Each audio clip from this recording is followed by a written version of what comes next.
All right, this is going to be the first in the series of weekly kitten grooming. So the first thing I do is I like to do it out on the deck whenever it's nice outside, because I get the kittens out here about an hour before I want to start. They go crazy in the sunshine and fresh air. They start playing, they wear themselves out, they get nice and sleepy. I find a spot kind of near some leftover sunshine, get all my supplies together, and they're going to be a lot calmer for we do them on Sundays here. So for our Sunday grooming day, it's this whole routine, and this is what makes them calmest and easiest to deal with.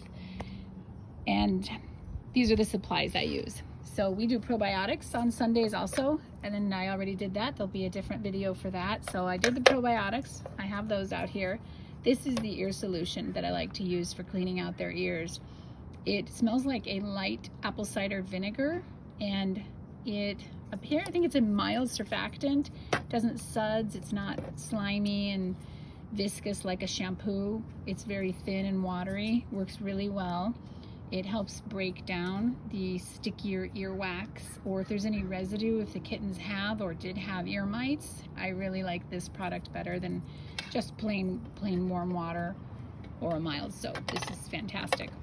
I bring some nail clippers. These are the ones I like to use for adult cats, not for kittens. For kittens, I like to use human baby nail clippers. You need a pile of Q-tips. That's the collar. You should bring some styptic powder just in case during the nail clipping you cut a little too short and nick one of the kittens' veins. That helps stop the bleeding. And a flea comb, a good one that you can get, up under their chin and in their tiny necks. And some wipes. These wipes are made for wiping the entire animal's coat down. They're supposed to be safe, natural, or gentle is what I look for. Once they're past the age of needing baths constantly because they have diarrhea or other GI or bowel problems, then I like to just wipe them down when I do the flea checks, because if you wash them too much, it's just not good for their skin or their coat. And in the beginning, the kittens that I get are usually so sick and have so many issues that I am washing them constantly.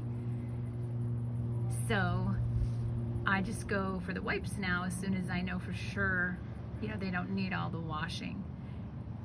The wipes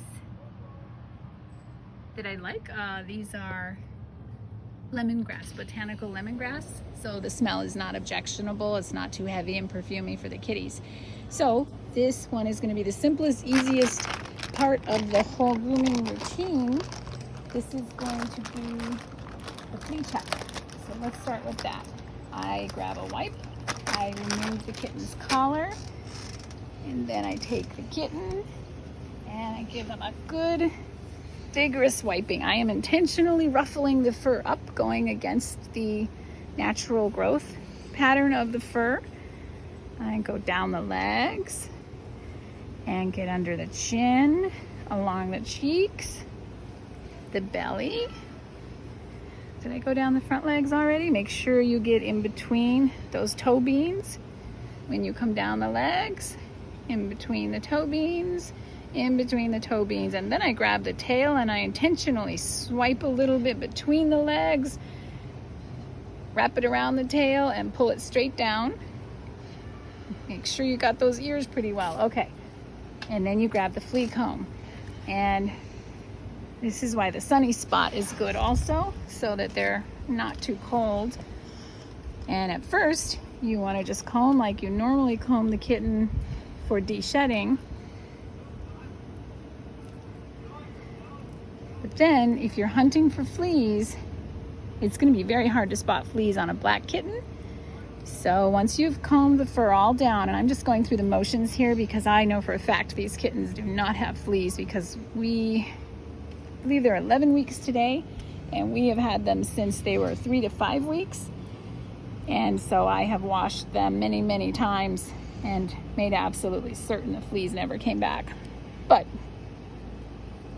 for the sake of being thorough, when you're combing for fleas, you comb with the growth of the fur, and then as you're combing, you check the comb, because on a black kitten, you're not going to spot the fleas very easily.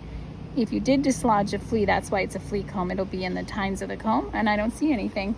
But to be completely thorough, you do have to sort of grab the ear and make sure you get in those little folds. You've removed the collar, so take advantage of that and slowly and carefully make sure you get right into that hollow space around the neck all the way. And then once you've done all that, you know, the nooks and crannies under the arms, because that's where the fleas will hide, you're going to want to go backwards. They don't love it, but this is also going to help dry them off in the sunshine and not let them stay damp.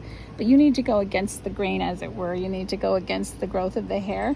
Lift it up, because it is possible that a flea can hide under a little chunk of hair when it's laying down in a certain direction. So now you're going the opposite direction. So, and then you got to get the tail underneath the tail too, which makes them slash it around in a murderous rage.